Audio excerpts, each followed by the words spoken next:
Hi, yes, I'm Annie. I've just started my second year of my PhD at Loughborough University, so I'm not going to be able to present any data or findings yet, but instead I want to use this opportunity to talk a little bit about how I chose to combine these three concepts of football fan citizenship and social movements and mobilizations, and where my own project fits in with that.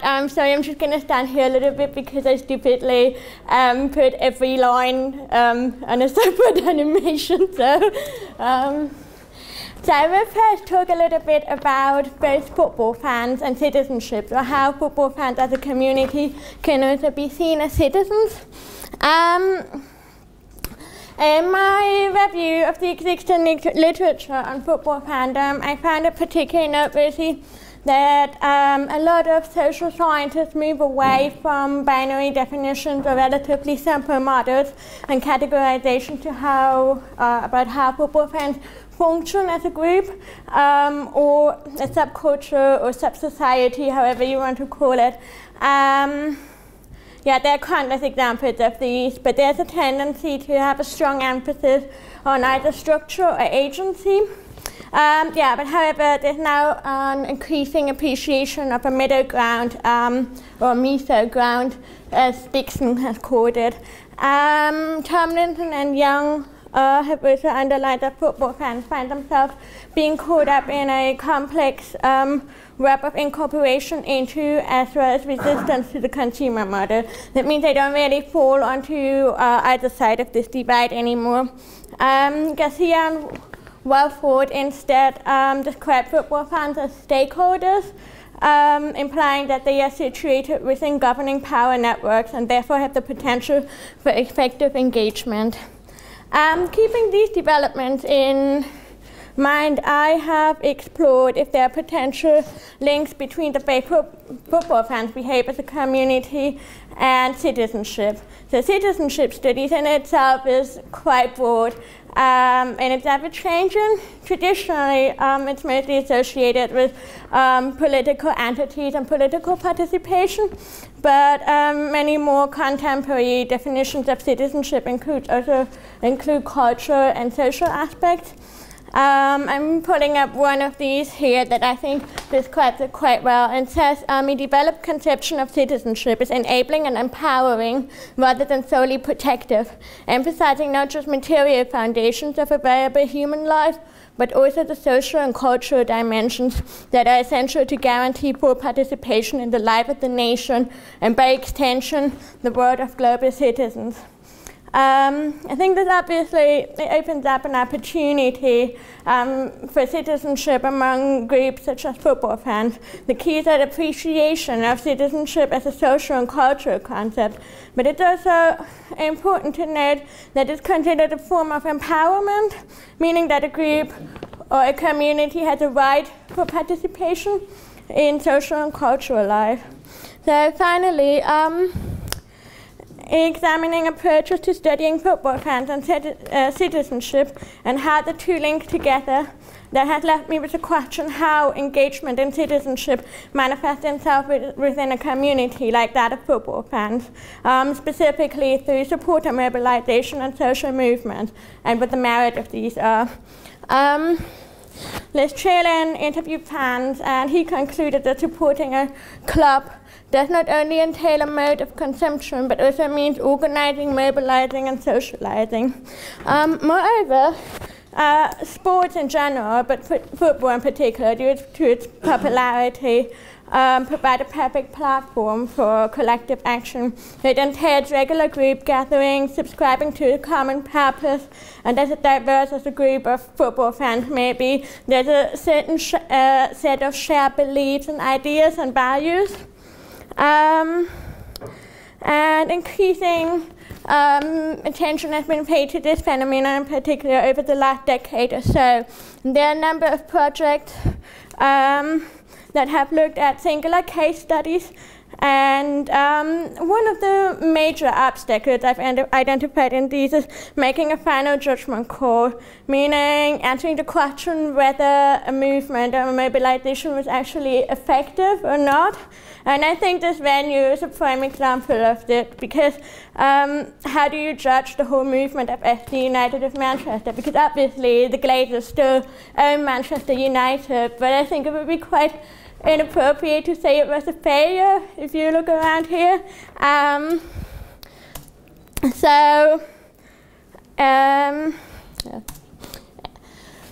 The conclusion is that mostly power is still of a financial or material nature in football. And it's also, in many cases, the researchers found it quite difficult to say how much credit can be given to supporters movement if a change occurred, for example, in Liverpool, if people know about it.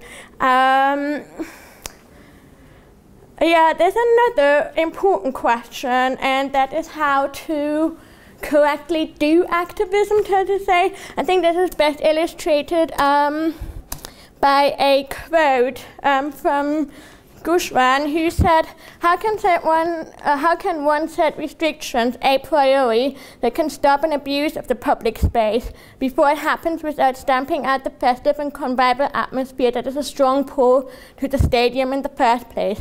In Italy, this question might be framed as how to fight fascism without resorting to fascism. And I think this question quite resonated with me, because that's where citizenship comes in. There's a need to distinguish between collective activism and a mobilization that can be seen as a performance of good citizenship, so to say. And obviously, that's also where my PhD comes in,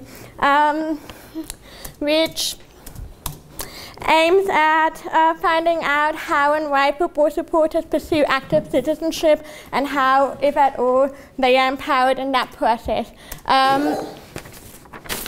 With the following minor objectives: redefining the notion of good citizenship within this particular context, finding out what online and offline communication strategies football supporters employ to engage in activism, explaining what motivates supporters' desire for change, and analyzing the impact that supporters' actions have on governance structures, or essentially how effective their activism is. So to enable comparison, I will be, okay, this something messed up with the order of my animations, but you just ignore that. Yeah, I'll be comparing two European football fan cultures, England and Germany, and just a brief overview or reminder of the main differences between the two. I don't have time to really go into detail, but if you've seen the presentation in the other room earlier on fan ownership, I think there was a lot of that was highlighted in that. So the Taylor report introduced all theatre stadiums in England and had clear implications for the opportunities enjoyed by fans to virtually express identity and solidarity. Fan involvement has, however, been nourished by the establishment of Supporters Direct in 2000. It's not entirely controversial, but it's overseen the development of supporters' trust that claim the representation of all football fans at their club. And essentially, this is supposed to be a case study representing a former protest environment against developments in modern football, such as conflicts between a supporters' trust and the club's owners. On the other hand, German football is known for a relatively close and harmonious relationship between clubs and fans, which the latter have been steadily fighting for ever since the introduction of professional football. So, for example, there's a 50+1 rule, which means that only 49% of a club can be owned by investors, at least officially. Merkel has identified two ways of protest among German football fans, which is either voting with their feet, so staying away from football games, or what he calls more complex symbolic rebellions and cultures of defiance. And this is supposed to be a case study representing more informally organized protest initiated by fan groups without any official backing, like political backing. And the two case studies I will be or want to be looking at are Newcastle United in the UK and Bayern Munich in Germany for a variety of reasons that I can't all list here. So I will be collecting my data in two parts. So the first part contains media analysis with a focus on fan-generated media like blogs, fanzines, possibly Twitter. This data is supposed to be supplementary, but it's crucial to do it first as a background for myself to set some context and also be an excellent primary source as it's mostly produced by fans themselves. And I will be making use of quantitative mapping first, and then qualitative content analysis for about 10 media outlets.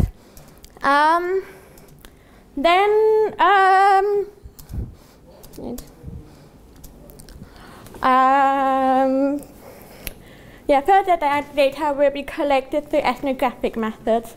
Participant observation and personal contacts are mostly to be used for me to gain access to fans, and then I'll be using interviews because interviewing has been successfully used in research with football supporters in the past, and I'm aiming at about 12 to 15 semi-structured interviews with fans, with representatives from organizations like Supporters Direct organization in Germany representing football fans and so on, and also from the clubs themselves, or in Germany there's a thing called Fan Project which involves social workers.